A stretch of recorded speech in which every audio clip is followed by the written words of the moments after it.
Hi students, welcome to DS Economics channel. Today we are going to discuss 2023 July Kerala Set State Eligibility Test Economics Previous Year question. This is your last part from the July 2023 Kerala Set and in this part 3 we are going to discuss from question number 81 to 120 question. So those who come for the first time, please subscribe to this channel, and those who don't watch the previous videos of this set, they can watch the videos. I have given the link in the description, so you can watch the previous videos. So let's start the video. So today's first question number 81. MLer Paradox is the theoretical possibility that the imposition of a tariff on imports may provide. So according to MLer Paradox, what is the possibility that if we impose a tariff on import, then what will happen? No protection to the import competing industry, or positive protection to the import competing industry, or negative protection to the import competing industry, or either zero or positive protection to the import competing industry. So here, according to MLer paradox means it is the opposite concept. So according to MLer, when we impose tariff on import, it negative protection to the import competing industry. So this is called the MLer paradox. So according to MLer paradox, it is a theoretical situation in international trade where the imposition of a tariff on imports could actually lead to a decrease in the domestic price of the imported goods rather than increase. So generally, when we impose tariff on imports, generally price increase. But in this situation, according to MLer, he says that when we impose a tariff on imports, could actually lead to a decrease in the domestic price of the imported goods rather than increase. So this would mean that the tariff could end up providing negative protection to the import competing industry, as the domestic industry would face lower prices rather than higher one. So here domestic prices decreases. So it negatively protect the importing competing industry. So here option number C is the right option. Then question number 82. The notion of J curve implies that a devaluation of domestic currency. So when you devalue a domestic currency, according to J curve, what it implies? You know the J curve. This is the shape of the J curve. First decrease, then increase, J curve.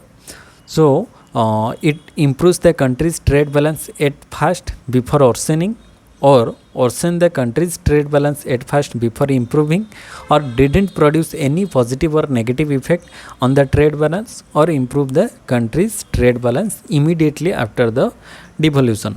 So according to J curve, what is the shape of J curve? This type of curve. So it first worsen the country's trade balance at first before improving. So this is the improvement situation, but before improving, it first worsen the country's trade balance. So how? Now first, initially worsening the trade balance, when a country devalue its currency, the prices of imports rise in terms of domestic currency, while the prices of export fall in terms of foreign currency. However, in the short term, the quantity of imports and exports might not adjust immediately because contracts and consumer habits take time to change. So as a result, the value of imports, which are now more expensive, increases faster than the value of exports, leading to a worsening trade balance. Then in second stage, it subsequent improvement. First is worsening, then subsequent improvement over times, as foreign consumers respond to the lower prices of the country's exports, and domestic consumers reduce their demand for now more expensive imports. The quantities of exports increase and import decreases. This eventually improve the trade balance as the country starts to export more and more and import less. So the trajectory of the trade balance following a devolution is thus shaped like a J, where first it dips or worsen and then it improves or rises. So this is the right statement, option number B. First worsen the country's trade balance at first and before improving. So B is the right option. Then question number 83. A stochastic process is said to be stationary if its mean and variance are not constant over time, or mean and variance are constant over time, or mean and variance are constant or increasing over time. Now, when we say a stochastic process is said to be stationary, when a stochastic process stationary, when mean and variance are constant over time. When mean and variance are constant over time, it is called as stationary. So here option number B is right. Then question number 84. Identify the correct statements regarding dummy variables. So you have to find out the correct statement regarding dummy variables. First one is they allow us to include categorical variables in our analysis. They can be used to analyze ratio scale variables. They can also help us to control for confounding factors. So according to dummy variable, it include categorical variable but not a ratio scale variable. So here option 1 is right, option 2 is incorrect, and option 3, they can also help us to control for confounding factors. So this is also right. So 1 and 3 are correct. First one is they allow us to include categorical variable in our analysis. So what is categorical variable? So dummy variables are used to include categorical variables, like we can say gender, religion wise, gender wise, male female, religion wise, Hindu, Christianity, different religion, Muslim. This is called categorical variable. In regression analysis, by converting them into a numerical form, usually 0 and 1, that mode can be interpreted. So we include categorical variables in dummy variable.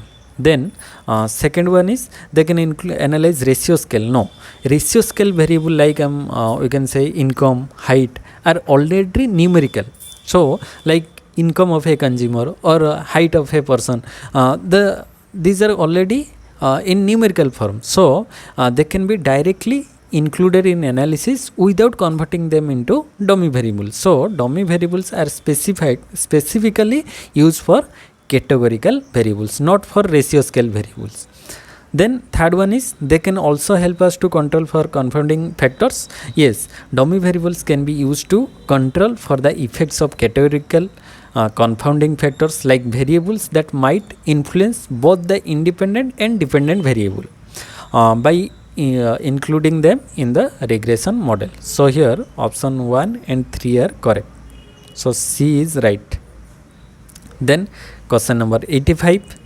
A population regression function, PRF, population regression function, is the locus of the conditional means of the dependent variable y for the x and y variables, fixed y variable and fixed value of the explanatory variable x, or fixed exogenous variable, or fixed values of the explanatory variable x.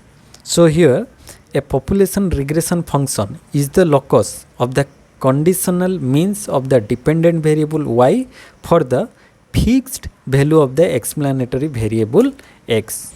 So option D is right. Then question number 86, mathematical question. So what will be the total cost function if the marginal cost is MC is equal to 20x plus 15? So here we have to find out the total cost. Generally question asks for question given is total cost, we have to find out the marginal cost. So marginal cost is equal to del TC by del X, but here MC given, we have to find out the TC. So MC means our answer given, we have to find out the question. What is the question? So if we take 10x square plus 15x plus 30 is TC, then its MC would be 10 into 2, 20x plus 15 plus 30. 30 is value, 30 is a constant, so its derivative is 0. So we can include this factor. B is not correct, then C is also not correct, and we can take A or D. Here here the in option number A, what is given? 30, constant value is 30, but in option number D, constant value, it just written as C. C means any constant. So by looking at the MC 20x plus 15, here we cannot say the exact value of constant. So here we cannot say we can take 30, 10, whatever constant factor we can take. So here option D is the most accurate answer, because it is a constant value. We don't know what is the value of that constant, but its derivative is equal to 0. So here option D is the right option, because TC is equal to 10x square plus 15x plus C. MC is equal to 10x square derivative is equal to 20x plus 15. So here 20x plus 15 accurately define option number D. Then question number 87, the Dr. LC Gupta Committee was appointed to look into the working of stock exchange, insurance companies, commercial banks, development finance. So it is related with stock exchange. Dr. LC Gupta Committee appointed to look into the working of stock exchange market. So here A is right. Then question number 88, which of the following difference between the payment bank and small finance bank is or are correct? So we have to distinguish between the payment bank and small finance bank. Payment bank and small finance bank. Option 1 is, while small finance banks can undertake lending activities, payments bank are not allowed to do so. Yes, in small finance bank they are undertake certain activities like lending activities. They can lend, small finance bank, but payments bank are not they cannot provide lending facility. So small finance bank can provide lending facility, lending activities, but payment bank are not provide lending activities. So option 1 is correct. Then option 2, while small finance banks can set up subsidiaries for NBFC business, payments banks are not allowed to do so. No, this is incorrect. So here only 1 is correct. So option A is right. Then 89, the WPI is published in India weekly, monthly, yearly, bi-monthly.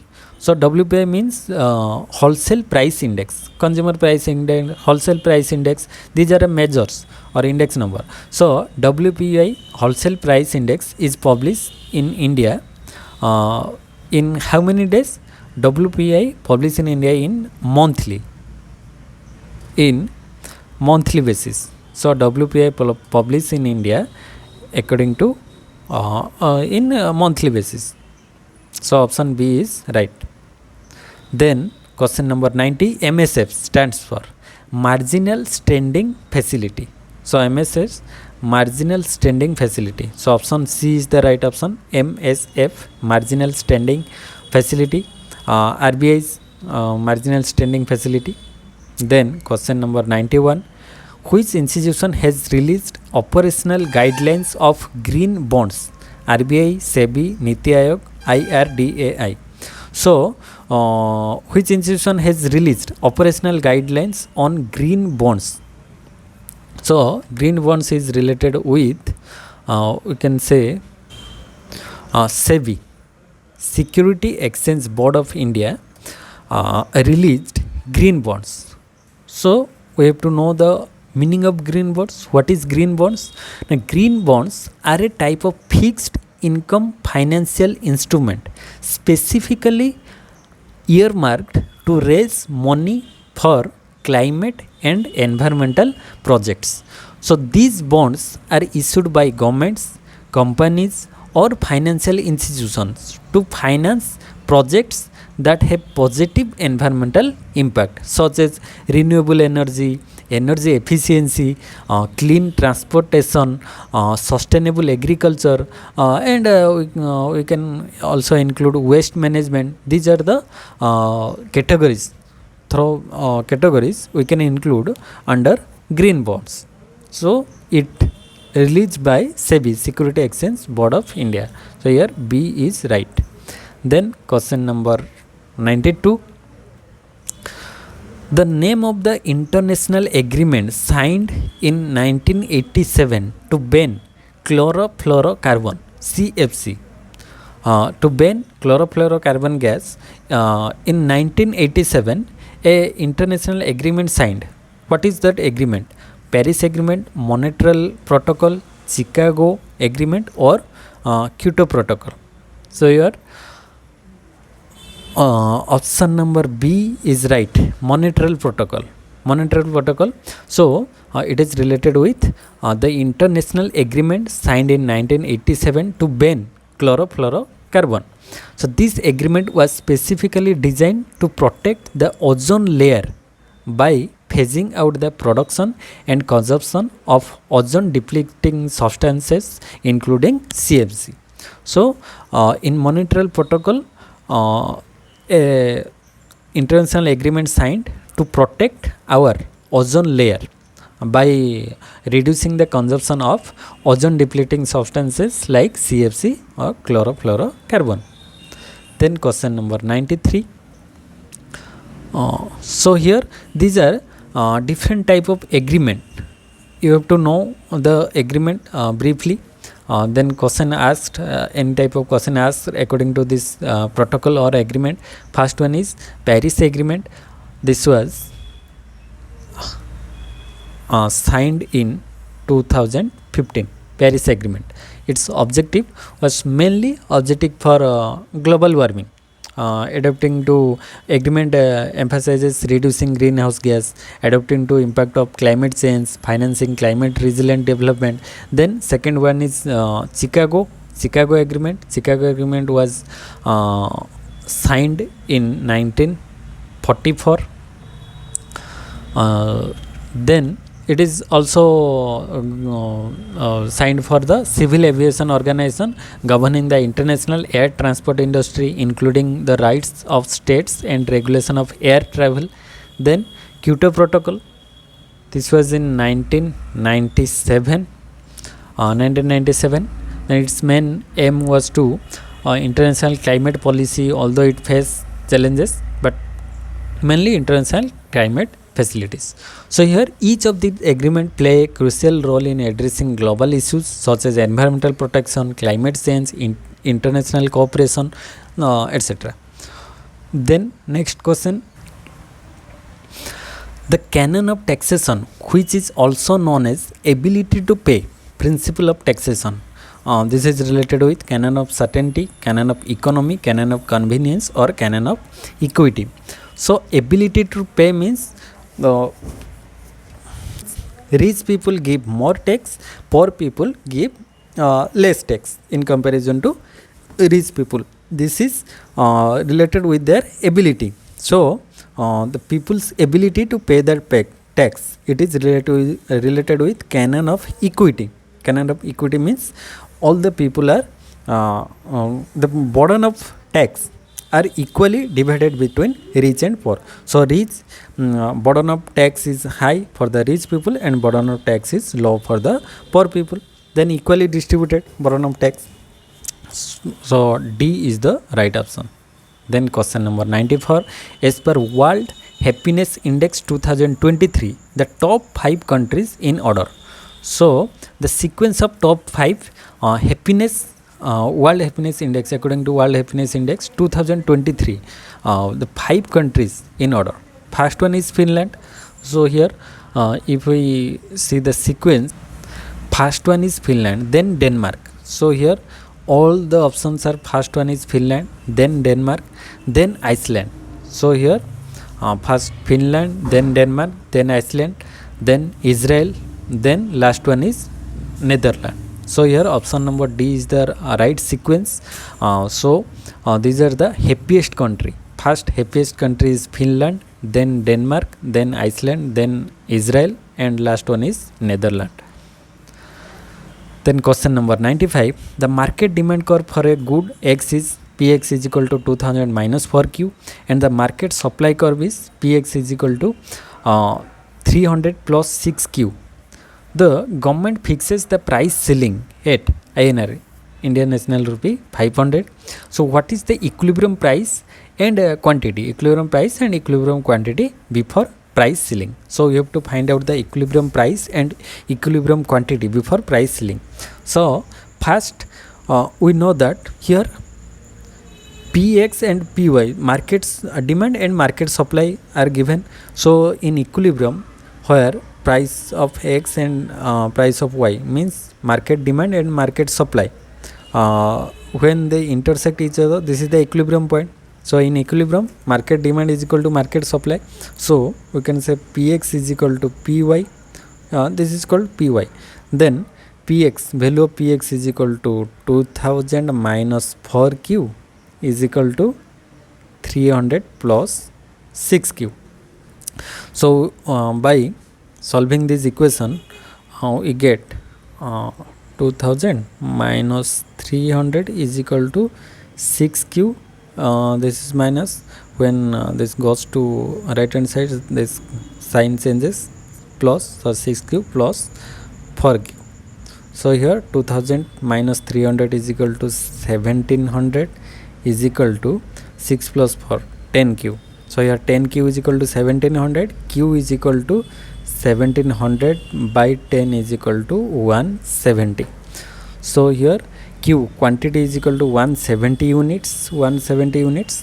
Then we can substitute the value of Q in any equation, Px or Py. So in Px value is equal to 2000 minus 4Q. This implies 2000 minus 4 into Q's value is equal to 170. Here 2000 minus 170 into 4. 170 into 4 is equal to 680. So 2000 minus 680 is equal to 1320 INR.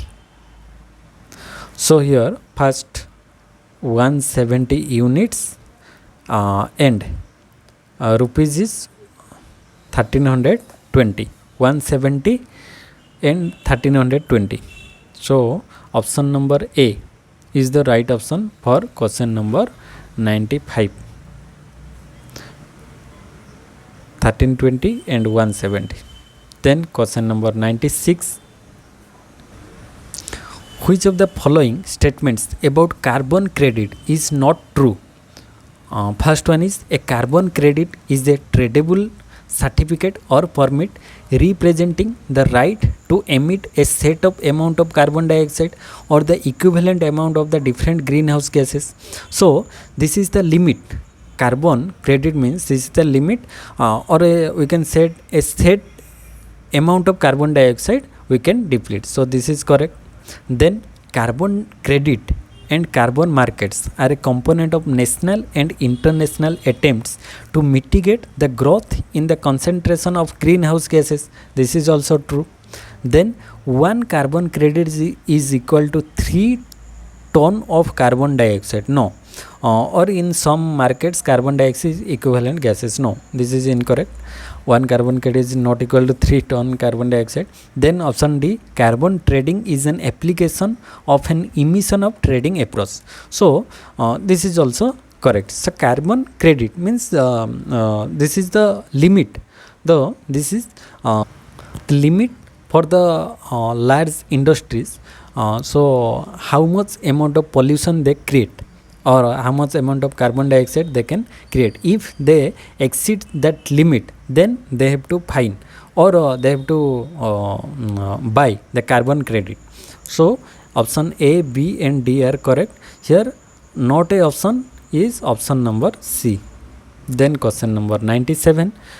Type of graph used to view the univariate outliers. Univariate means similar type, univariate. Bar chart we can plot bar chart in different values, so this is not univariate. Pie chart, in pie chart we show the different values, rupees comes, rupees goes, we shows in pie chart, so this is not univariate outliers. Then box plot, yes, box plot is the univariate outliers. Then histogram, in histogram we can show the different type of data, not univariate outliers, this is multivariate. So bar chart, pie chart, histogram, there are different concepts, they are multivariate outliers, so we can plot there.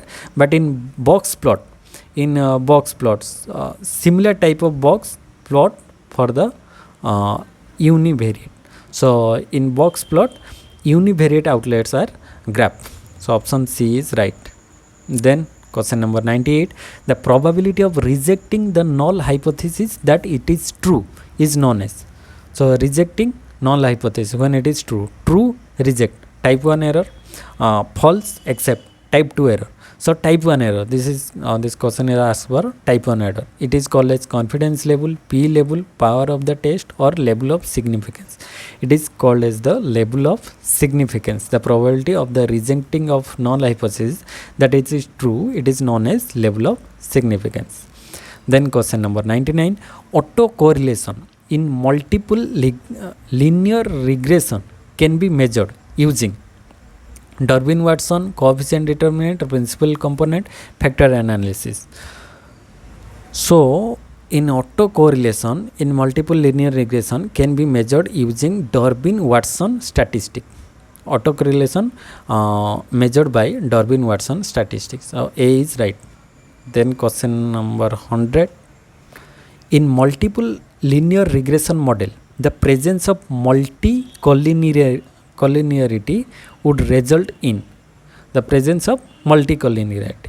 It results in low standard error? No.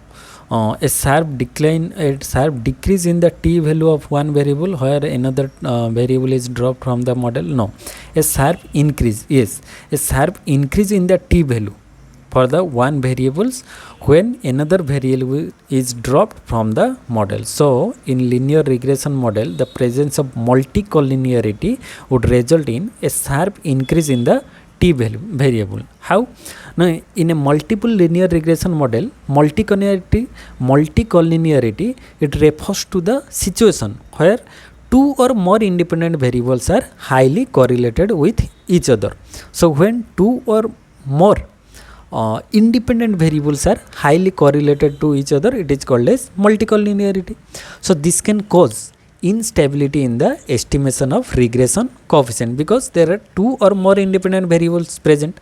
So multicollinearity typically results in different issues like high standard error of the estimated coefficient, which leads to the less precise estimates, then low t value for the coefficient, making it harder to determine the significance of individual predictor. Then when one of the collinear variables are dropped, the variance of the remaining variables can change significantly, potentially leading to a sharp increase in the t value of the remaining variables. So here a sharp increase in the t value for one of the variable when another variable is dropped from the model is right.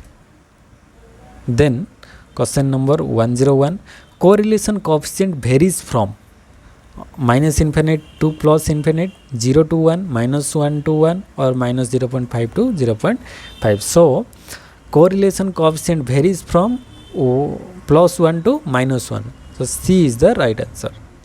Then question number 102, which of the following test cannot be used to check the normality of data?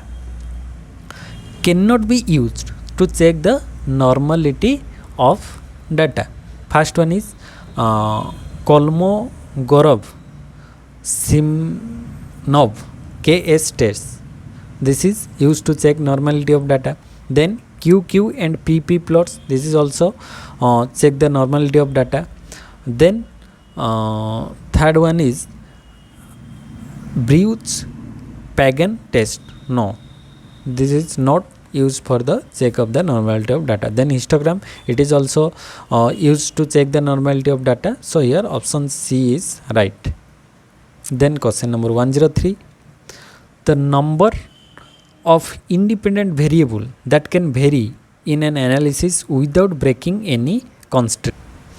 This is known as level of significance, p value, degree of freedom or standard error. This is known as degree of freedom. The number of independent values that can vary in an analysis without breaking any constraint, it is called as degree of freedom. Then question number 104. Which of the following is not a non-parametric test? We have to find out that is not a non-parametric test. Not a non-parametric means it is a parametric test. So paired t-test, it is a parametric test. So it is a parametric test. So option A is right. Then main white-net U test, it is non-parametric. chi-square test, non-parametric. Wilkinson sign rank test, non-parametric. So option A is right. Then question number 105, accession and reason. First one is accession is the built-in stability of taxes and government expenditure automatically raise aggregate demand in times of recession and reduce aggregate demand at the time of inflation. At the time of inflation, aggregate demand reduce, and at the time of recession, aggregate demand raise. This is right. Accession is right. Then reason. Reason is the working of automatic stabilizers depend on the size of government but also on how responsive taxes and expenditure are to cyclical fluctuation. So this is also correct, but this is not the reason, exact reason for the accession. So here both are correct, but reason is not the correct explanation. So B is right, both A and R true, but R is not the correct explanation of A. Then question number 106, the Indian tax system is proportional, digressive, regressive or progressive. So Indian tax system is progressive.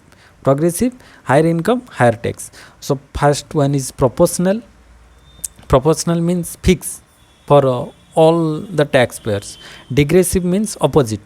Lower people give higher tax, higher people give lower tax. And regressive means regressive. So generally Indian tax system is progressive in nature. Then question number 107, Environmental Protection Act was passed in 1984, 86, 82, 88. So Environmental Protection Act passed in 1986. Option B, 1986 Environmental Protection Act. Then question number 108, as per the adaptive expectation, if inflation increase in the past year, people would expect. So when in past year inflation increase, then people would expect a lower rate of inflation in the next year, same rate of inflation in the next year, or a higher rate of inflation in the next year, or no inflation in the next year. So inflation means continuous price rise. If in the past year price rises, people expect that also in the future next year price also rise, or we can say higher rate of inflation occur in the next year. So option C, this is a general prediction. If in the past year price rises, in the next year price also rises. So option C is right. Then question number 109, which of the following are the characteristic feature of new classical economics? So new, according to new classical economics, first one is economic agent optimize. This is the feature of new classical. Then market clearance. This is also a feature of new classical economics. Then adaptive expectation. No, adaptive expectation is not included in the new classical economics. Then expectation are formed rationally. Rational expectation hypothesis. This is included in the new classical economics. So only 1, 2 and 4. 1, 2 and 4. 1, 2, 4. Given in the option number D. Then question number 110, as per the Keynesian ISLM model, fiscal policy multiplier is large. When fiscal policy multiplier is large, the less interest elastic is the demand for money, or the more interest elastic the demand for money, or demand for money is unity, or either less or more elastic in the demand for money. When according to the Keynesian ISLM model, fiscal policy multiplier, when fiscal policy multiplier is large, what happened? The more interest elastic in the demand for money. So option B is right. How? In the Keynesian ISLM model, if the demand for money is highly interest elastic, that is, it means it is very responsive to changes in interest rate. So the LM curve is flatter.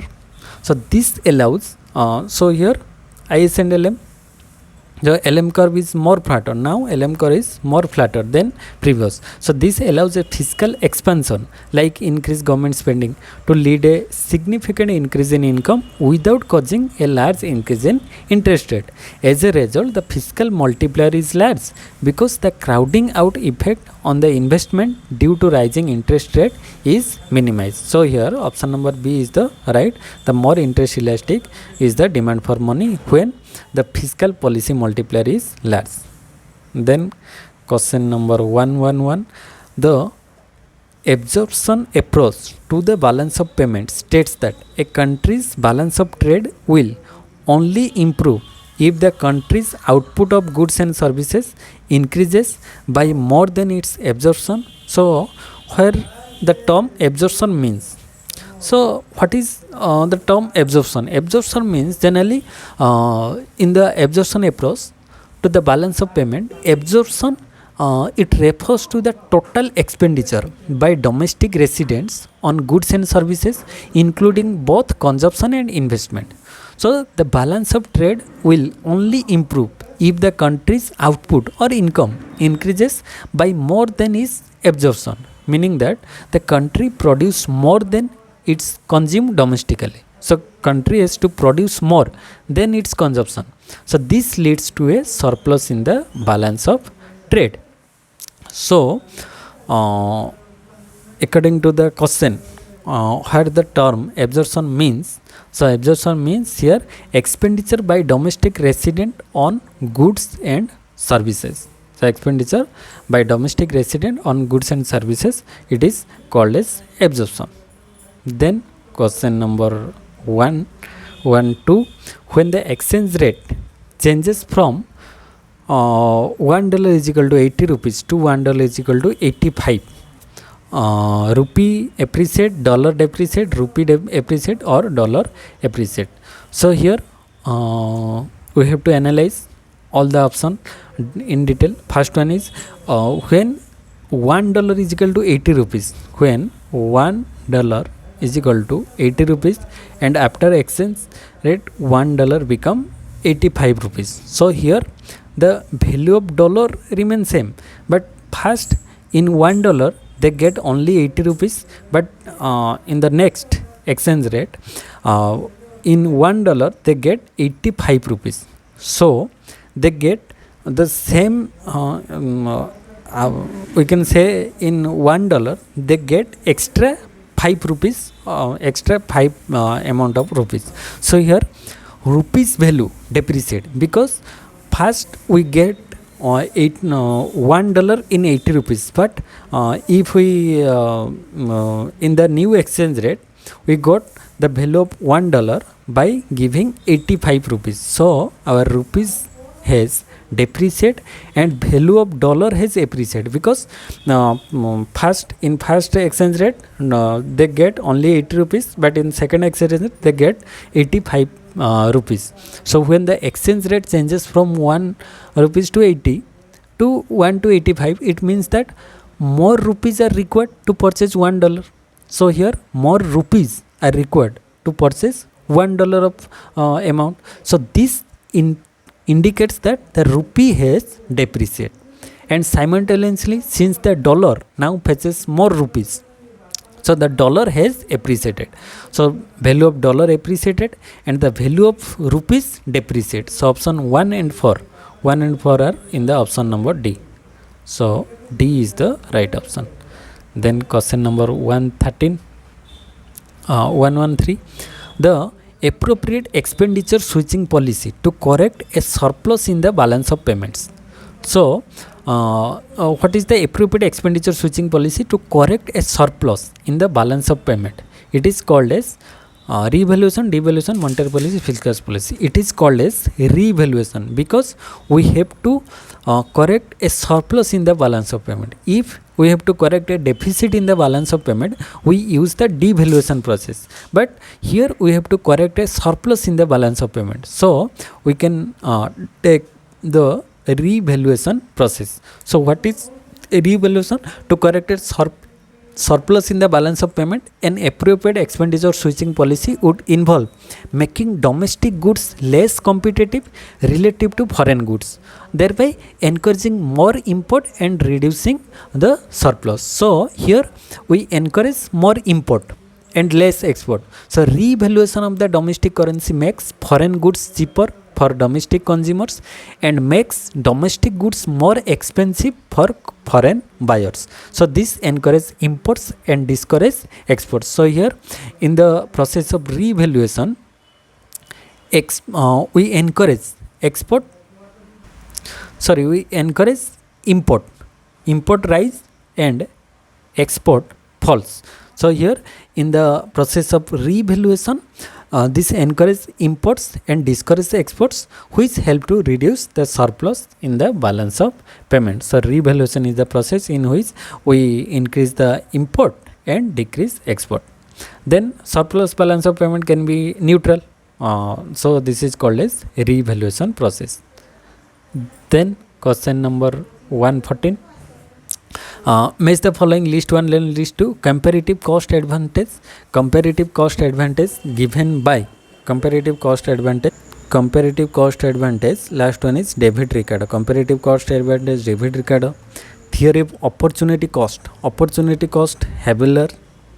Theory of reciprocal demand given by J.S. Mill. Then trade creation and trade diversion given by Jacob Weiner. So here A for B3, C1 and D2. A for B3, C1 and D2 is the right option. So D is the right option. Then question number 115. The book Global Crisis, Recession and Uneven Recovery was written by C. Rangarajan, Montek Singh Ahluwalia, Raghuram Rajan, Y.V. Reddy. So the book Global Crisis, Recession and Uneven Recovery was written by Y.V. Reddy. Option D. Then the crop known as green gold. So the crop known as green gold, it is known as tea. The color of tea leaf is green, so it is called as green gold. The crop known as green gold is called tea. Then 117. People's Plan was prepared by M.N. Roy, Srinivas Narayan, Jawaharlal Nehru, O.D. Reddy. So People's Plan was prepared by M.N. Roy. Then question number 118. A matrix is called symmetric matrix if it is equal to its transpose. When the matrix and the transpose of matrix are equal, the value of matrix and its transpose value is equal, then it is called as a symmetric matrix. Then question number 119. The first Indian governor of Reserve Bank of India. So first Indian governor of RBI known as C.D. Deshmukh. First Indian governor of RBI was C.D. Deshmukh. Then question number 120, last question 120. Given the utility function u is equal to xy plus 3x plus 4y, what will be the marginal utilities of good x and good y respectively? So here we have to find out the marginal utility of good x and y. So first, if we find out the value of marginal utility of x, so marginal utility of x is equal to del u by del x is equal to, when we differentiate it with only del x, here y is constant, so first one is y plus derivative of 3x is equal to 3 and derivative of 4y is equal to 0. So here y plus 3.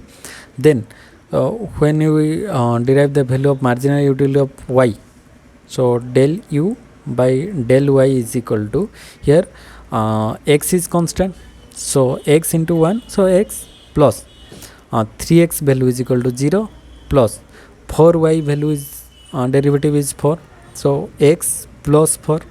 So when we derive the value with respect to x, the value is y plus 3. Then when we derive the value with respect to y, its value is x plus 4. So here option number A is the right option. This is all about the today's session. I hope you enjoyed this video.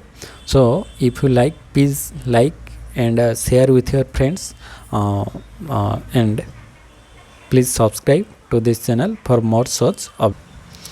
And if you have any doubt related to this video, you can openly comment in the comment section. I will try to rectify your doubts. So in the next video we are going to discuss different years Kerala set question. So stay connected with this video. Thank you. Jai Jagannath.